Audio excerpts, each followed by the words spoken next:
नवरी मिळे हिटलरला या मालिकेच्या पुढील भागामध्ये आपल्याला जबरदस्त असा ट्विस्ट पाहायला मिळणार आहे. आपल्याला पाहायला मिळणार आहे की आता एजे हा लीलाच्या अखंड प्रेमात बुडून गेलेला आहे. यत्र तत्र सर्वत्र आता त्याला लीलाच दिसू लागलेली आहे. पण असं एजेच्या बाबतीत काय झालं की त्याला सगळीकडे आता फक्त लीलाच दिसू लागली आहे. लीलाने नक्की त्याच्यावर कोणती जादूची कांडी फिरवली आहे ते आपल्याला या एपिसोडमध्ये पाहायला मिळणार आहे. हा एपिसोड शेवटपर्यंत नक्की बघा. लीलाने आता सर्व आलेल्या महिला मुक्ती मोर्चा आणि पत्रकार यांची वाटच लावायचं ठरवलेलं आहे. कारण सर्व पत्रकार आणि महिला मुक्ती मोर्चाचे आलेल्या महिला ह्या एजेला टार्गेट करत आहेत. पण लीला मात्र त्यांना तसं करू देत नाहीये. सर्वजण एजेवर आरोप करतायत की लीलावर झालेला हल्ला हा एजेने घडवून आणलेला आहे. पण लीलाने मात्र त्याला पूर्णपणे पूर्णविराम दिलेला आहे. लीला म्हणते की असं काहीच झालेलं नाहीये. लीलाने सगळे आरोप झटकून टाकलेले आहेत. आलेल्या प्रत्येक पत्रकारानं जेव्हा तिला प्रश्न विचारलेला असतो तेव्हा त्याचं सडेतोड उत्तर अगदी पत्रकार परिषदेमध्ये लीलाने दिलेलं आहे. खरं तर एजेला वाटत असतं की लीलाने काही बोलू नये. पण लीलाला माहीत असतं की एजेवरचे आरोप धुवून टाकण्यासाठी आता तिलाच बोलणं गरजेचं आहे. सर्वजण तिला प्रश्न विचारत असतात की तुम्हाला का असं वाटत नाही की हा हल्ला एजनं केलेला आहे. तेव्हा ती सांगते की ते माझ्यावर जीवापाड प्रेम करतात त्यामुळे ते हल्ला करू शकत नाहीत. पत्रकार पुढे विचारतात की मग एजेच्या दुश्मनांनी तुमच्यावर हल्ला केलेला असू शकतो का. तेव्हा लीला म्हणते की तेही मी बोलू शकत नाही कारण आमच्याकडं त्याबाबतचे कोणतेही पुरावे नाही आहेत. मला एजे सरांनी शिकवलं की जोपर्यंत आपल्याकडं कोणतेही पुरावे नसतात तोपर्यंत आपण कोणावरही चिखलफेक करू नये. किशोर हे सगळं ऐकत असतो. किशोरच्या कोणतीच गोष्ट मनासारखी घडत नाहीये. त्याला असं वाटत होतं की पत्रकार आणि महिला मुक्ती मोर्चामुळे आता एजेवर मोठं संकट येईल, पण ते संकट पूर्णपणे लीला धुवून टाकत आहे. लीला म्हणते की तुम्हाला एजे म्हणजे काय वाटतात? ते हाय प्रोफेशनल बिझनेसमॅन आहेत. ते काही क्रिमिनल नाही आहेत. त्यांचं कोणतंही क्रिमिनल रेकॉर्ड नाही आहे. पाहिजे तर तुम्ही पोलीस तपास करून बघू शकता. आणि ते मला स्वतः इथं घेऊन आलेले आहेत. जेव्हा मला गोळी लागली होती त्या टायमाला ते मला दवाखान्यात घेऊन गेले. त्याचबरोबर त्यांनी पोलीस केस केली आणि ते मला इथं सुखरूप घेऊन आलेत. जर का त्यांचा मला मारण्याचा प्लॅन असता तर त्यांनी हे काही केलंच नसतं, हे तुम्हाला मी वेगळं सांगण्याची गरज नाही. तेव्हा पत्रकार विचारतात की मग तुमच्यासाठी सिक्युरिटी पोहोचू शकले नाहीत असं तुम्हाला वाटतं का? तेव्हा लीला म्हणते सिक्युरिटी पोहोचवण्याचं काम त्यांचं नव्हतं आणि ते आहेत तेच माझी सिक्युरिटी आहेत. एजे असल्यानंतर मला दुसऱ्या कोणत्याही सिक्युरिटीची गरज नसते आणि गरज पडणारच नाही कारण एजे माझं संरक्षण करू शकतात यावर माझा ठाम विश्वास आहे. उलट आता लीलाच पत्रकारांना विचारते की तुम्ही जर का बाहेर फिरायला गेला तर आपल्या फॅमिलीला महत्त्व देता का तुमच्या फॅमिलीबरोबर कोणीतरी संरक्षक गार्ड म्हणून घेऊन जाता. त्यामुळं हे काय जे काय एजेंनी केलेलं आहे त्यामध्ये त्यांचा दोष आहे असं मला किंबहुना वाटत नाही आहे असं ती त्या सांगत आहे. हे सगळं ऐकताना किशोरला मात्र भलताच त्रास होतोय. कारण त्याने जे काय पत्रकार पेरले होते, जे काही प्रश्न पेरले होते त्या प्रश्नांना अगदी लीलाने पुरेपूर धुवून टाकलेलं आहे. लीला कोणालाच काही बोलू देत नाही. लीलानं एजेची बाजू व्यवस्थितपणे मांडलेली आहे. काही पत्रकार प्रश्न विचारतायत की तुम्हाला असं वाटत नाही का की तुम्ही श्रीमंत नाही आहेत म्हणून कदाचित एजंटनं तुमचा जीव घ्यायचा असेल. तेव्हा ती हसते आणि म्हणते असं बोलायला तुम्हाला लाज वाटली पाहिजे. अहो ते इतके श्रीमंत आहेत तर त्यांनी माझ्याशी लग्नच केलं नसतं. त्यांना असं वाटलं असतं ना की आपण या गरीब मुलीशी लग्न कशाला करायचं आहे. ते मनानं खूप श्रीमंत आहेत.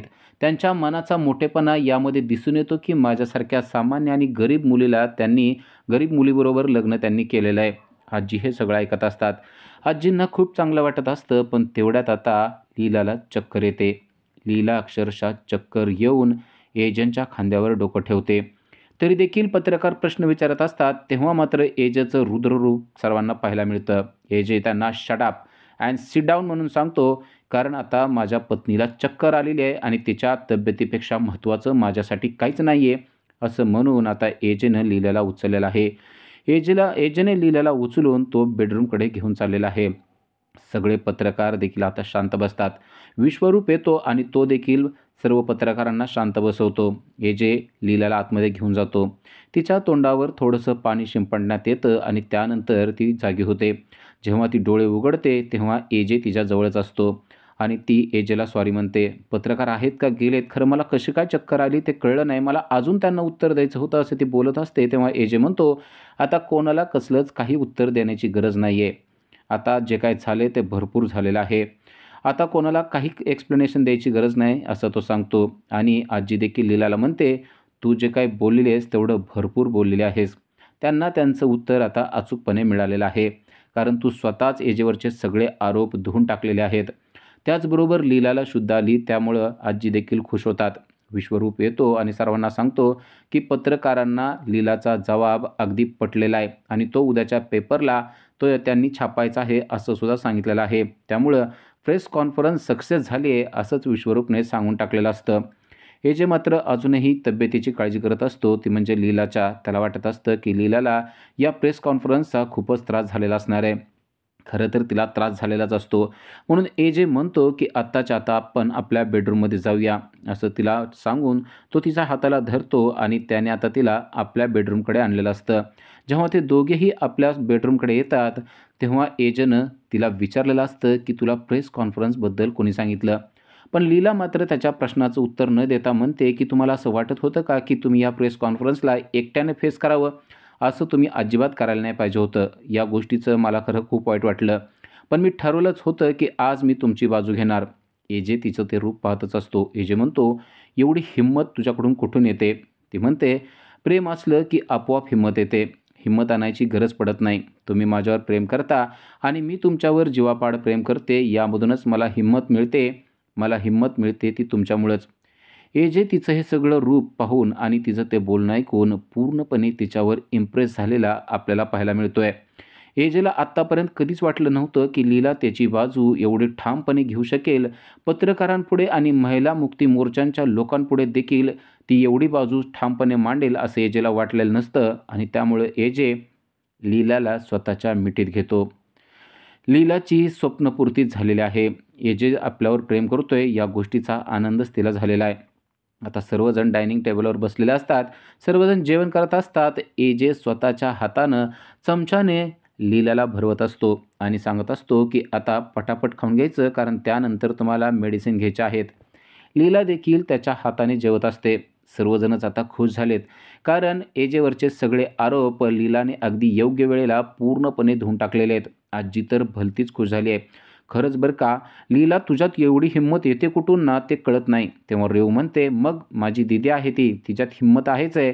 रेवून अगदी तिची बाजू व्यवस्थितपणे मांडलेली असते. पण लीलाला मात्र आपण खूप काही केलंय असं वाटत नसतं. लीला म्हणत असते, "मी एजंटची बायको आहे आणि मी जे केलंय ते माझं कर्तव्य आहे." असं जेव्हा ती बोलते, तेव्हा सगळे म्हणतात, "अरे वाह! लीला तू आता कर्तव्य वगैरे अशा गोष्टी बोलायला लागलीस." सर्वजण लीलाचं कौतुक करत आहेत. पण दुर्गा, सरस्वती आणि लक्ष्मी यांना मात्र चांगलाच धक्का बसलाय. कारण लीला असं काही करू शकते असं त्यांना वाटलेलं नव्हतं, पण लीलानं ते शक्य करून दाखवलंय. तेवढ्यात एजेला एक फोन येत असतो. फोनवर बोलण्यासाठी तो उठतो कारण त्या फोनमधून त्याला आवाज नीट येत नसतो. तो थोडंसं दूर जातो. तो दुर्गा त्याच्याजवळ येते आणि म्हणते, की "तू ना खरंच उपकाराची परतफेड कधीच करू शकणार नाही. एजने आता तुझ्यावर एवढे उपकार केलेत, त्याची परतफेड कशी करणार ते बघ." तर सरस्वती आणि लक्ष्मी म्हणतात, "हिला उपकार आणि परतफेड हे शब्द तरी माहीत आहेत का नाही काय माहीत?" तेव्हा लीला विचार करते आणि म्हणते, "बरोबर. आता मला एजंटच्या उपकाराची परतफेड करणं गरजेचं आहे आणि आता त्यासाठी मी काहीतरी करणं गरजेचं आहे." आता लीलानं ठरवलंय, की आपण एजेला इम्प्रेस करायचं. उद्याच्या भागामध्ये आपल्याला पाहायला मिळतं, की एजेवर लीलाची पूर्णपणे जादू झालेली आहे. लीलानं एजेवर जादूची कांडीच फिरवल्यासारखं झालंय. एजेला यत्र तत्र सर्वत्र फक्त लीला, लीला आणि लीलाच दिसते आहे. एजे पूर्ण लीलामय झालेला आहे. तो ऑफिसमध्ये आलेल्या लीलाला घट्ट मिठी मारतो आणि त्यावेळेस त्याला कळतं, की आपण लीलाला नव्हे तर विश्वरूपला मिठी मारलेली आहे आणि तो जेव्हा त्याला हे समजतं तेव्हा पटकन बाजूला सरकतो आणि तेव्हाच तो विश्वरूपला म्हणतो, "मला काय झालंय ते कळत नाहीये. मला सगळीकडं फक्त लीला दिसते." आता विश्वरूप आणि एजे बाहेर आलेला असतात तरी देखील गाडीवर लीलाच बसलेली आहे आणि किल्ली फिरवते असा भास त्याला होतो आणि तो विश्वरूपला म्हणतो, "आता बघ त्या गाडीवर देखील मला फक्त लीला दिसते." तेव्हा विश्वरूप म्हणतो, "दिसते नव्हे, आहेच आहे, तीच आहे."